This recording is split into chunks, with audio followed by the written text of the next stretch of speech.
OIC واقعی اسرائیل پر oil embargo یا کوئی سینکشنز لگا سکتی ہے؟ امریکہ اور دیگر مغربی ممالک سے تیل پر پابندی یا آئل امبارگو عائد کر دی تھی، اور روس جو اس وقت یوکرین میں امریکہ اور یورپی طاقتوں سے برسر پیکار ہے، اس صورتحال کا سب سے بڑا بینیفیشری ثابت ہو سکتا ہے۔ السلام علیکم،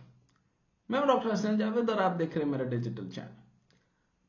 آپ کے جیسے علم میں ہے اور اس ٹائم پہ پوری دنیا کا فوکس اور دنیا کی نظریں جو ہیں وہ اسرائیل اور حماس تنازع کے اوپر ہے۔ اب جو سب سے بڑی پیش رفت ہوئی ہے وہ یہ کہ حماس نے اسرائیل کے 200 سے 250 جو جنگی لوگ ہیں، جو ان کے فوجی ہیں، ان کو واپس کرنے کا اعلان کر دیا۔ اب اس سے کیا پیش رفت ہونے والی ہے، آگے کیا ہوگا، کیا اس سے سیز فائر ممکن ہے، اگلے کچھ عرصے تک یہ کتنا ممکن رہے گا کہ سیز فائر ہو جائے اور کچھ امن کچھ عرصے کے لیے قائم ہو جائے؟ لیکن سوچنا ہوگا کہ حماس اور ادھر حزب اللہ اور ادھر سے جو ہے وہ جو بائیڈن کا، ادھر سے رشی سونک کا آنا، اور یہ پھر اس کے علاوہ جو ہے کیا یہ صرف الیکٹورل پروسیس کو بہتر کرنا اور امریکی سینٹیمنٹ، جو امریکی عوام کا سینٹیمنٹ ہے، اس کو کچھ دیر کے لیے روکنا، اس سے معاملہ کیا بنتا ہے؟ لیکن تشویشناک بات یہ ہے کہ حماس جو ہے وہ 200 یا 250 یا تقریباً 300 400 کی آواز بھی ہے کہیں پر کہ ان کے فوجی جو ہے وہ ان کے جنگی قیدی جو ہیں وہ واپس کرنے پر آمادہ ہو چکا ہے۔ اب یہ ہوتا ہے نہیں ہوتا، اس کو ہم نے دیکھنا ہے، اور پھر اس کے کیا اثرات ہیں اور حماس ایسا کیوں کر رہا ہے، اس کی ذرا گہرائی میں جانے کی ضرورت ہے۔ بہرحال جہاں تک معاملہ اسرائیل حماس تنازع کے بعد غزہ پر اسرائیل کے بلا تعطل حملوں کے نتیجے میں ہونے والے انسانی اور مالی نقصانات کو روکنے کے لیے سعودی عرب نے OIC کانفرنس کا انعقاد کیا، اور پاکستانی نگران وزیر اعظم بھی OIC کے اجلاس میں شرکت کے لیے سعودی عرب روانہ ہو چکے ہیں۔ اس سے پہلے ایران کی طرف سے مطالبہ کیا گیا تھا کہ اسلامی تعاون تنظیم OIC کے ارکان اسرائیل پر آئل امبارگو اور دیگر پابندیاں عائد کریں، اور غزہ میں ہسپتالوں پر مہلک حملوں کے الزامات میں تمام اسرائیلی سفیروں کو ملک بدر کریں۔ یہ سوال کہ کیا OIC واقعی اسرائیل پر آئل امبارگو یا کوئی سینکشنز لگا سکتی ہے، اسے سمجھنے کے لیے پہلے ہم دیکھ لیتے ہیں کہ OIC ہے کیا۔ 1973 کی عرب اسرائیلی جنگ میں جب عرب ممالک نے امریکہ اور مغرب ممالک پر اسرائیل کی مدد کرنے پر آئل امبارگو عائد کی تھی، تو اس کا کیا نتیجہ نکلے تھے اور کیا وہ نتائج اب بھی حاصل کیے جا سکتے ہیں؟ تو 4 بر اعظموں کے 57 رکن ممالک کے ساتھ OIC سے اقوام متحدہ کے بعد دنیا کی دوسری سب سے بڑی بین الحکومتی تنظیم تو ضرور ہے، جس کی مجموعی آبادی 1.8 بلین سے زیادہ ہے، لیکن جس طرح اقوام متحدہ اسرائیل اور امریکہ کو اپنے فیصلوں سے روکنے میں کامیاب نہیں ہو سکتی، OIC بھی کہنے کو تو مسلمان ممالک کی نمائندہ تنظیم ہے، لیکن اس کا کردار بھی سوائے مذمت اور قراردادوں سے آگے نہیں بڑھ سکا۔ اب آتے ہیں اس آئل امبارگو کی طرف، جس نے امریکہ کو عرب ممالک سے بات چیت کرنے اور اپنی مڈل ایسٹ پالیسی پر غور کرنے پر مجبور کر دیا تھا۔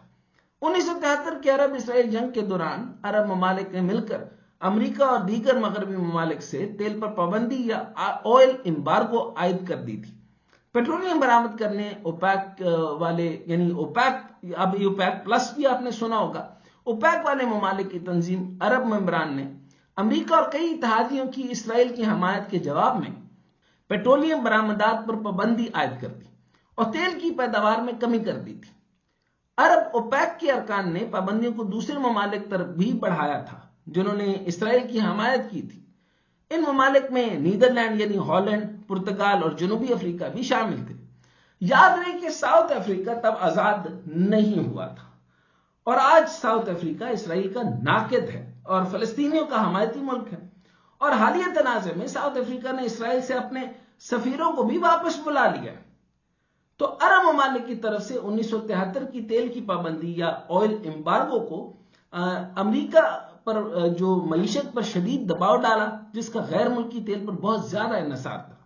پابندیوں اور دیگر عوامل کے نتیجے میں فی بیرل تیل کی قیمتیں دگنی پھر 4 گنا بڑھ گئیں اور گیس کی قلت پیدا ہوئی اور روشننگ کرنا پڑی۔ اس سے امریکہ میں ہائی انفلیشن اور بے روزگاری میں بھی اضافہ ہوا اور ایک امریکہ میں اقتصادی ترقی جمود کا شکار ہوئی۔ چونکہ پابندی ڈالر کی قدر کی قدر میں کمی کے ساتھ جڑ چکی تھی، اس لیے لمبے عرصے تک عالمی کساد بازاری یا گلوبل ریسیشن کا خطرہ بڑھتا چلا گیا۔ یورپ اور جاپان کے امریکی اتحادیوں نے تیل کی سپلائی کو ذخیرہ کر رکھا تھا، اور اس طرح انہیں تھوڑی دیر کے لیے تو کشن مل گیا، لیکن تیل کی بلند قیمتوں اور ریسیشن کے طویل مدتی امکانات نے اٹلانٹک الائنس میں دراڑ پیدا کر دی تھی، اور یورپی ممالک اور جاپان نے خود کو اس نازک صورتحال میں پایا کہ انہیں اپنی توانائی کے ذریعے یا ذرائع کو محفوظ بنانے کے لیے امریکی مدد کی کسی قدر ضرورت تھی، اور ان کا امریکہ پر کس قدر انحصار تھا، یہاں تک کہ انہوں نے خود کو امریکی مڈل ایسٹ پالیسی سے الگ کرنے کی کوشش کی۔ امریکہ جو خود کو سپر پاور سمجھتا تھا، درآمد شدہ تیل پر حد درجہ انحصار کی وجہ سے عرب آئل امبارگو نے ہلا کر رکھ دیا، اور جب امریکہ کی ڈومیسٹک اکنامک اور اقتصادی صورتحال پر شدید دباؤ پڑا تو آئل امبارگو کو ختم کرنے کے لیے امریکہ نیگوشیشن پر یا بات چیت کرنے پر مجبور ہو گیا۔ اس سے امریکہ کی انٹرنیشنل لیوریج پر بہت گہرا اثر پڑا، اور سونے پر سہاگا یہ ہوا کہ پابندی عائد کرنے والوں نے پابندی کے خاتمے کو اسرائیل اور اس کے عرب پڑوسیوں کے درمیان امن قائم کرنے کی کامیاب امریکی کوششوں سے مشروط کر دیا۔ اب امریکہ کی مڈل ایسٹ پالیسی کو سب سے بڑا چیلنج تھا، یعنی ایک طرف اسرائیل کی غیر متزلزل حمایت اور دوسری طرف تیل پیدا کرنے والے عرب ممالک سے قریبی تعلقات کو بچانے کے لیے ان کی متضاد مطالبات میں توازن قائم کرنا۔ یہ امریکہ کے لیے بہت ہی مشکل صورتحال تھی۔ سعودی عرب کے ساتھ امریکہ کے دو طرفہ تعلقات پر تناؤ نے ان مطالبات کو پورا کرنے میں امریکہ کی مجبوری کو بھی ایکسپوز کیا۔ 1973-1974 کے واقعات پر امریکی رد عمل نے عرب دنیا میں سوویت اثر و رسوخ کو ایکسٹرنل اور ڈومیسٹک اقتصادی پالیسیوں کے ساتھ متوازن کرنے کے لیے اسرائیل کے لیے امریکی حمایت کی ضرورت کو بھی واضح کیا، کیونکہ اگر امریکی عرب ممالک سے مکمل تعلقات سے ہاتھ کھینچ لیتا تو سوویت یونین مڈل ایسٹ میں اپنے قدم جمانے کے لیے بھرپور کوشش کر رہا تھا، اور مڈل ایسٹ میں طاقت کا توازن بگڑنے کا خطرہ موجود تھا۔ اور پھر یہاں ہینری کیسنجر کا کردار سامنے آیا۔ اس وقت کے secretary of state Henry Kissinger نے صدر نکسن کو احساس دلوایا کہ عرب ممالک کے ساتھ مذاکرات ہی تیل پر پابندیاں ہٹانے کا واحد حل ہے، اور پھر نکسن انتظامیہ نے آئل امبارگو کو ختم کرنے کے لیے تیل پیدا کرنے والے اہم ممالک کے ساتھ متوازی مذاکرات شروع کیے، اور مصر، شام اور اسرائیل کے ساتھ سینائی اور گولان کی پہاڑیوں سے اسرائیلی انخلا کا بندوبست بھی کیا۔ یہ عرب ممالک کی جیت تصور کی جاتی ہے۔ ہینری کیسنجر اور عرب لیڈرز کے درمیان ابتدائی بات چیت نومبر 1973 میں شروع ہوئی، اور 18 جنوری 1974 کو ایجپٹ اسرائیل ڈس انگیجمنٹ ایگریمنٹ کے پہلے معاہدے کے ساتھ عروج پر پہنچی۔ اگرچہ ایک حتمی امن معاہدہ عمل میں نہیں آ سکا، لیکن اسرائیل اور شام کے درمیان مذاکرات کے ذریعے تنازع کے خاتمے اور مارچ 1974 میں آئل امبارگو کے لیے متعلقہ فریقین کو راضی کرنے میں یہ سنگ میل ثابت ہوا۔ اب رہا یہ سوال کہ کیا عرب ممالک ماضی کی طرح اسرائیل اور امریکہ اور مغربی ممالک پر آئل امبارگو پر غور کر سکتے ہیں، یا صرف اسرائیل پر ہی آئل امبارگو عائد کیا جا سکتا ہے؟ تو بظاہر اس کے امکانات نظر نہیں آ رہے۔ پہلی بات تو یہ کہ جنگ اسرائیل اور عرب ممالک کے درمیان نہیں، بلکہ صرف اسرائیل نے غزہ کے خلاف چھیڑ رکھی ہے، اور وہ اس سے پہلے بھی ایسے کئی بڑے آپریشن کر چکا ہے۔ تو ایران کے مطالبے پر کہ OIC اوپیک ممالک کو اسرائیل کے خلاف آئل امبارگو پر مجبور کرے، ایسا پریکٹیکل ہوتا نظر نہیں آتا، اور عرب ممالک کی طرف سے امریکہ اور مغربی ممالک کے خلاف آئل امبارگو کے وہ نتائج بھی نہیں آ سکتے جو 1973 میں سامنے آئے تھے، کیونکہ ایک تو امریکہ کی تیل کی ڈومیسٹک پیداوار بہت بڑھ چکی ہے، اور امریکہ اور دیگر مغربی ممالک کا عرب ممالک کے تیل پر اتنا انحصار نہیں جتنا کہ 1973 میں تھا۔ لیکن یہ سوال اپنی جگہ موجود ہے کہ اگر یہ جنگ لمبی ہوتی ہے تو تیل کا بحران ضرور پیدا ہو سکتا ہے،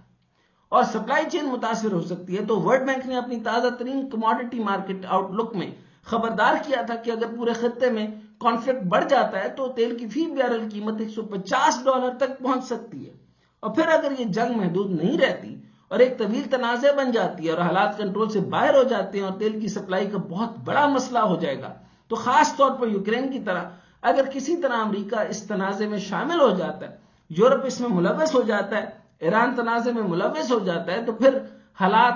تیسری جنگ عظیم کی طرف جا سکتے ہیں۔ اور روس جو اس وقت یوکرین میں امریکہ اور یورپی طاقتوں سے برسر پیکار ہے، اس صورتحال کا سب سے بڑا بینیفیشری ثابت ہو سکتا ہے۔ کیسے یہ اہم بات ہے، ہم آپ کو آئندہ ویڈیو میں بتائیں گے۔ لیکن جہاں تک رہی بات OIC ممالک کے اجلاس کی، تو یہ مسلم ممالک کی نشستم گفتم برخاستم سے زیادہ کچھ کرتی دکھائی نہیں دیتی۔